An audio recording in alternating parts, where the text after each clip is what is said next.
دوست آن باشد که مهمانم شود، راضی از احوال نامم شود. دوست آن باشد که باشد در منم، با دلی صاف ذراید از نرم.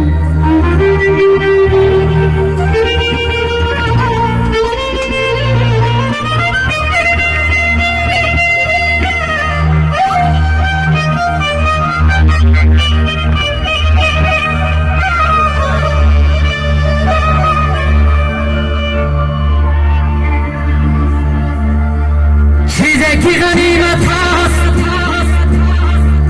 آدمی را جان است، آه بیدار غنیمت است جان مهمان است.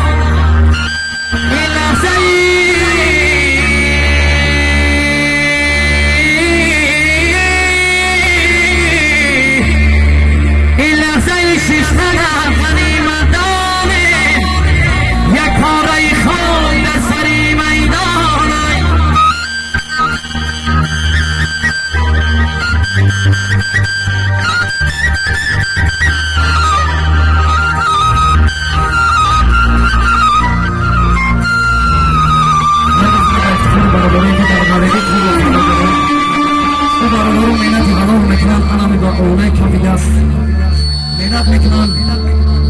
مینت حلال میکنن، ما باید همه وقت در حقشان دعا باشیم، شیر کنیم، سر کنیم، برای برادران بعد رقصی میکنیم. زنده باشیم.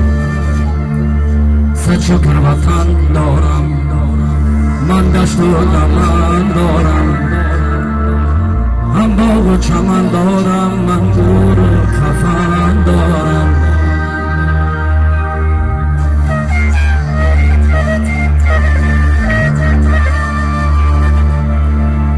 این خانه قشنگ است ولی خانه من نیست. این خانه چیز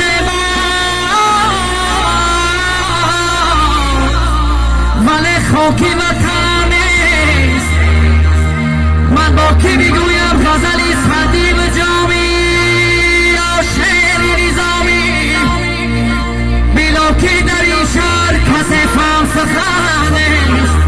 شکرانه کنم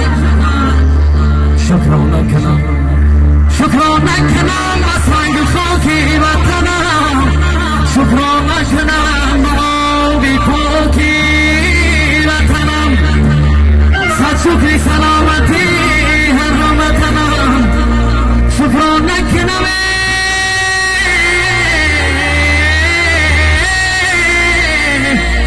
با تاجیکستان وطنم.